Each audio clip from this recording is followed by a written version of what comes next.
still alive. As Haji wants to help out, but can't really do too much. Though the Inferno Pursuit actually how much of a distance you cover with the flash stab. That's a single man implosion into a Sacred Hammer. They really want to take down JM, but he survived to all of that using Vengeance, so Punkman is dead. But Dur once more with the flash combo keeps them under control, but it's not enough. Shido gets blown up by MP as it lets them taste the electric chair. And James Parks, see what Lazy is going to go. The Lucas was banned out in game 1 by Lazy themselves, but they get to unleash the Sacred Beast in game 2. And Lucas and then Thunderbelt Oracle Queen's Wings. So I'm curious to see which option we're going to see for the debut of Lucas on the international stage. Welcome to Mobile Legends. Let's see. So this is going to be one of the few classics. Hold on. It's a Hilda mid. So Haji is on the Hilda and got that perk Ziva on the Angela. Definitely something I haven't seen before. But what's the objective though? Like, so you have a Hilda mid. I do assume that you can move around the map very fast since you have access to the side lanes. But what about the jungle pressure? Because it definitely feels like they don't really have the agency that you would think they do. Hilda mid has good wave clear, combos well with Angela and opening up the map because you're able to move very quickly. But you are right, Husky. It means that they're not really able to check the jungle as efficiently since Hilda has to be in mid lane to clear up the minions. Not to mention that it's going to be a bit difficult for him to straight up duel against Choska because Farsa can just play at a distance. So they're really trying to extend this into side lane pressure instead. They do find Haji, who is pretty darn good at running away, that's for sure. Can't lock him down, at least not for now.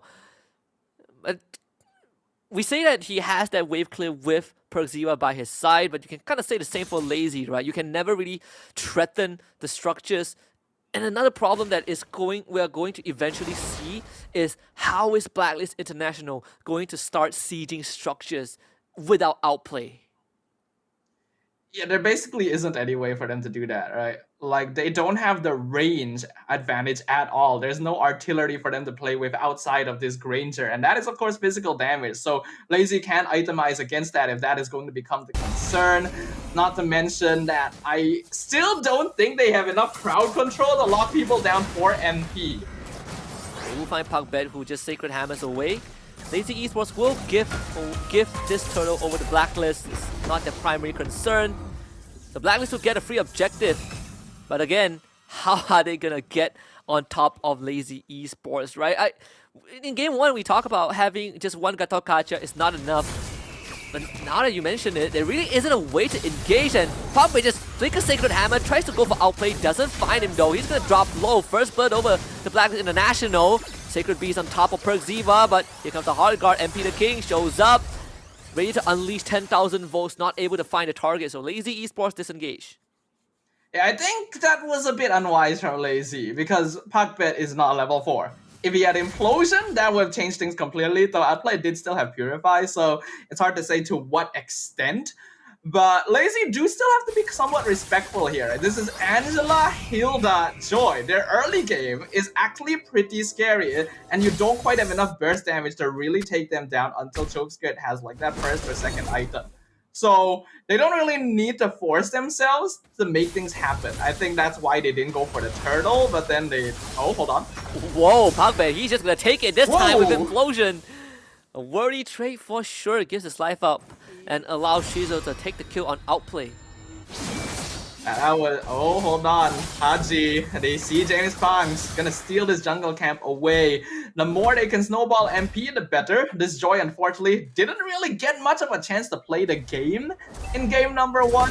So now they're putting extra attention into him because they know that this is really going to be their mid-game burst because they don't have a mage. Yeah, they don't. And not to mention, they don't really have the best heroes to hit structures. Not just that, the anti-siege from Lazy eSports is also pretty insane, right? You have great long-range pokes and bursts from Farsa, even the Suyo to a certain extent. Also, some great gap closers.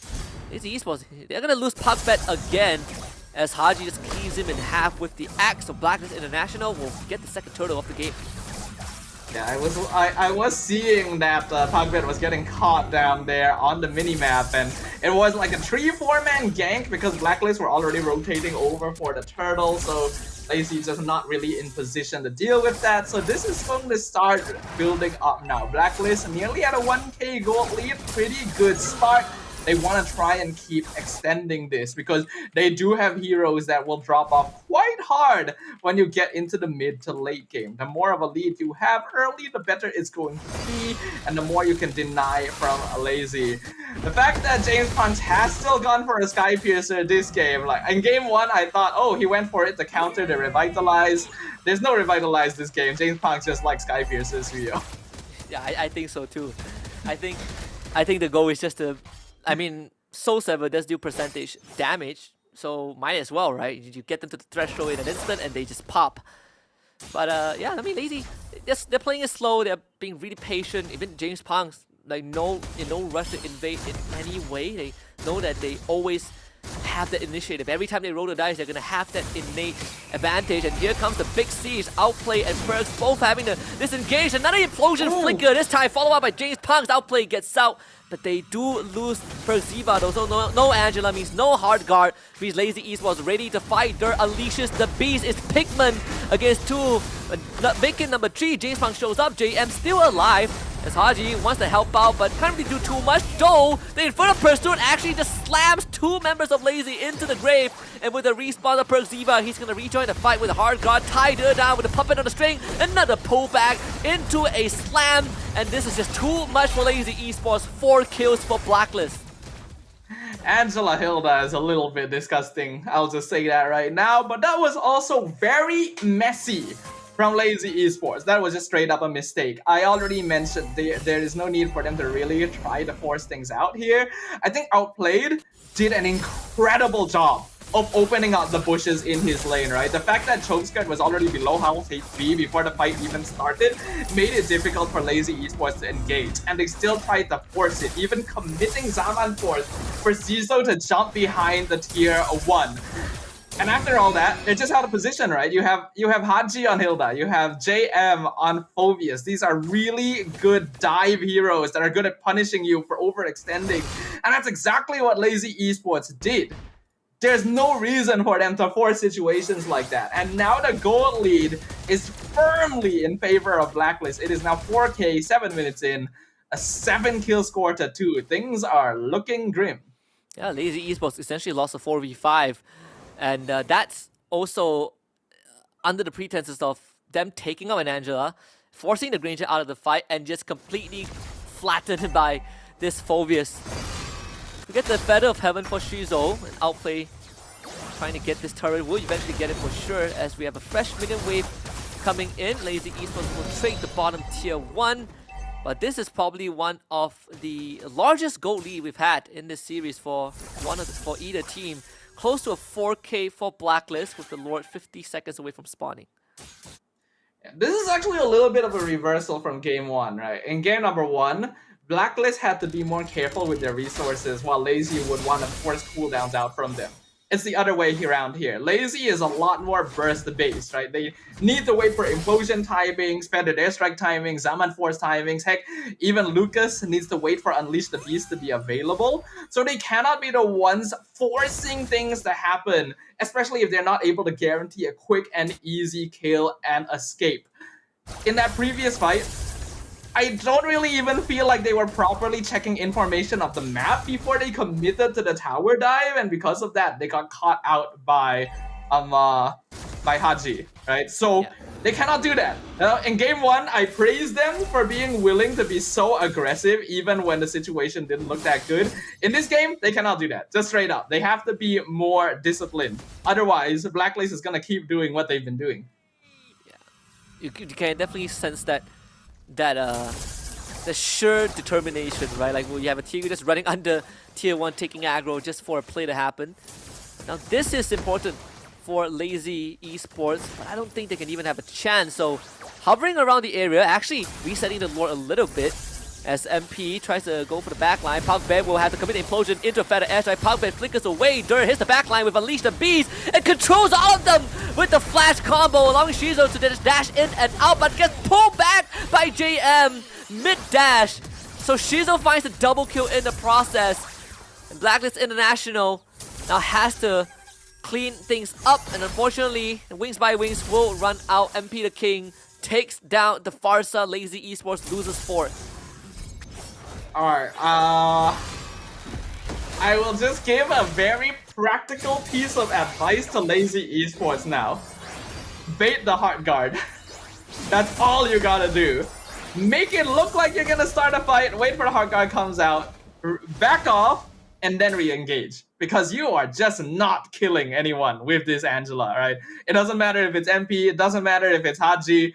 You saw how little damage that Feathered Airstrike was doing. It is not something that Lazy Esports can handle right now, and BLACKLIST is fully aware of it. Not to mention that Lazy is still falling into the same pattern.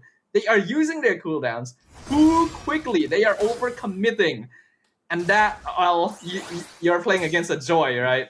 The first thing in every game you want to see as a Joy player is your opponent to overcommit resources. That, and also JM is having the time of his life. Having Shizo dash in front of him with the Chrono Dash and empowered by the Xamath Force, he is just refreshing his passive every few seconds. And JM, he is...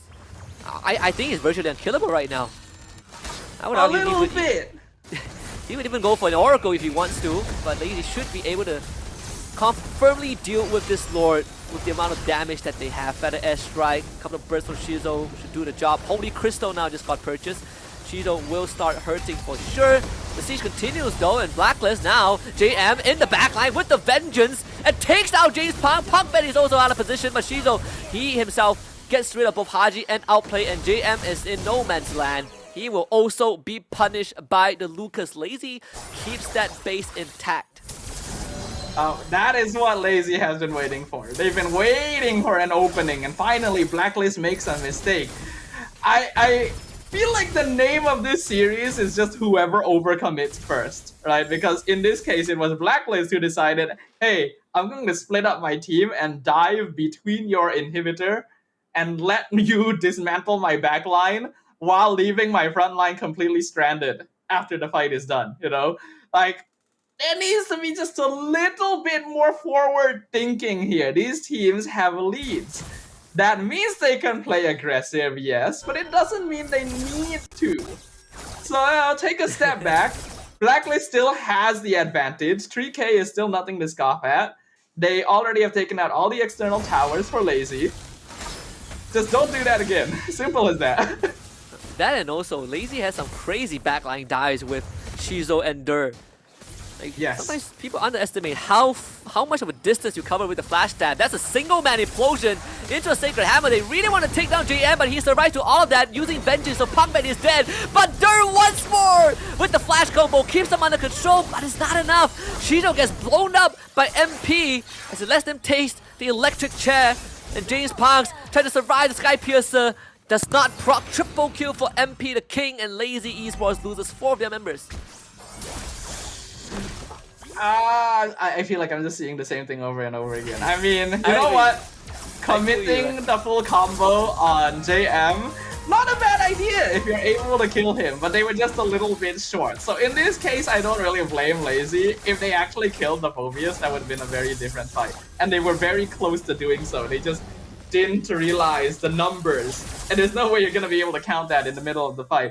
Shizo actually was popping off like crazy in that fight. Like, his positioning was great around the Zaman Force, but MP with Angela is just a bit too much, you know? Like, there's a reason why the Angela pick is considered a bit of a cheese hero at times, alright? So it shows that the teams are actually fighting fairly evenly. They just need to be a little bit smarter about it rather than just throwing cooldowns the instant that they see someone. Yeah, not to mention that JM didn't even receive the Heart Guard. He just pressed Vengeance. Yes. Despite all that, like, that's all he needs. Dur got like a maxed out flash combo onto 3 guys of BLACKLIST, and still MP left that fight with full health. Yeah. So the thing about Lucas is that he really doesn't do that much damage. He's more of a sustained DPS fighter, right? So he's able to be very annoying the longer the fight goes, but in terms of burst damage, he really doesn't do that much, even though his animations look like they would. So, BLACKLIST International, they're very bulky, still very durable, and still a lot of damage because James Punks didn't know what hit him there. Lord gonna finally be cleared up, but so will the remaining inhibitors for Lazy Esports. James Punks was so far away from home. I wonder what the... I know I saw him in the bottom end. I thought he just wanted to deal with the wave. It's completely out of position. So this should be all inhibitors down for Lazy. They need to wait 15 more seconds for James Punks. No feather airstrike as of this point. PUBG needs the implosion of his life to even try to keep the game alive. So all inhibitors finally destroyed. That's a big goal advantage over the BLACKLIST. I think a 7,000 lead, the biggest we've seen in the series so far. I think BLACKLIST just has a lot of freedom now that they have a 6k gold lead, right? They can make mistakes and still not really be punished too hard for it, and a lot of that is because of JM. This Phobius pick early on in the draft, a massive move to because like there's just not enough burst. You would think that Farsa would have enough, but because they were left behind early on, they're not really able to dispatch him easily, which means that the fight is split in half every single time. And Shizo has to jump forward in order to try and target outplayed, which means that he's pretty vulnerable most of the time. If you ask me for they want to look for JM again. This feels like deja vu. It's the same location that they fight. JM survives. And they lose Chope's skirt. Dur is dead for sure. If anyone has a replay button, don't worry. That is not the same fight, but the result almost the same. And Lazy, they just have to surrender this. Only 3 members up against BLACKLIST. No resources left in the tank. MP the King looking for Shizo. Can't find it. Shizo dancing around with the Zaman Force, actually keeping BLACKLIST at bay. So all things considered, right? Like, Lazy Esports still are in the game. Shizo legitimately the final bastion for Lazy Esports right now. He is the only person that actually does any damage to BLACKLIST International. They have to defend him so heavily. And by the way, before that fight started, the sentence I was about to say, in my opinion, don't start the fight with implosion. And that's exactly what happened. Lazy Esports has to realize that this direct, like front to back, honest initiation style is not going to work. They gotta vary it up. They've gotta change something. Maybe not go for JM. Not that there's any other viable target that's in range. That like, I don't know. Because JM is just an unbreakable wall right now. Don't start the fight with implosion. I would say try to like save the implosion for the middle of the initiation when BLACKLIST gets a bit comfortable. Maybe let Dur be the one to start the fight, even if it's a bit less efficient. Who knows if they have the time to make that adaptation, because BLACKLIST is pushing in. And they gotta use everything to deal with this siege. MP makes a full ring around the Rosie, not finding any kills though. So Lazy, well, still keeps the game alive. Somehow this game is going into the ultra late game stage. But 18 minutes in, 3 Lords have been slain, and yet BLACKLIST haven't found the end just yet. Lazy Esports literally just hanging on by a thread. So one of the potentially biggest weaknesses of BLACKLIST comp is that their ability to take towers is pretty bad. Like, their siege is not bad because, you know, Def Sonata just does a lot of damage from afar, but Granger as a skill spam type marksman is actually not that good at taking down towers very quickly. And then besides that, you just have a bunch of fighters and mages. So because of that, with the Farsa as well as the Lucas, the displaced minions, Lazy actually has a pretty good way of defending their base. BLACKLIST needs to try and force them out of the base, dispatch them, then push in, because otherwise it's kind of difficult to force directly into them. And that's something that we sort of established at the start as well, right? Like, eventually will come to the point where BLACKLIST will find it hard to take down structures. Not to mention that your only structure destroyer, the only demolisher, also needs to be careful of all the ways that Lazy can kind of blow him up. Wishing Lantern for Chove Skirt. Extra bit of damage against the big front lines, big beefy members of Blacklist. Another dance to wait for the Lord to come back up in just a little bit. Lord number 4. The thing is, Lazy, just because they don't have inhibitors, will maybe have to continue playing this, you know, tower defense game. Although JM Pinkman is starting to lose a lot of health to defend the airstrike. That Wishing Lantern actually a very important. Oh, the Winter Crown! What a Winter Crown dodge! So the implosion is now gone. Lazy eSports, they were still able to keep Blacklist at bay, but JM is getting healed back up. No implosion means no means of engage for Lazy eSports. So this Lord is in control by Blacklist. If JM isn't the MVP after this, I don't know what to say. So that is, of course, if Blacklist wins, because it's actually not impossible for Lazy to turn this around still. Choveskirt actually has damage now, finally, 20 minutes into the game. He's had a hard time. We see the Feathered Airstrike come out. Oh, wants to look for outplay, commits the flicker for it, doesn't find it. But there's another problem, right? That Wave is shoving in topside. Choveskirt forced to go back and deal with it. We even see fleeting time for Puckbat. Not sure if you can even put that to good use.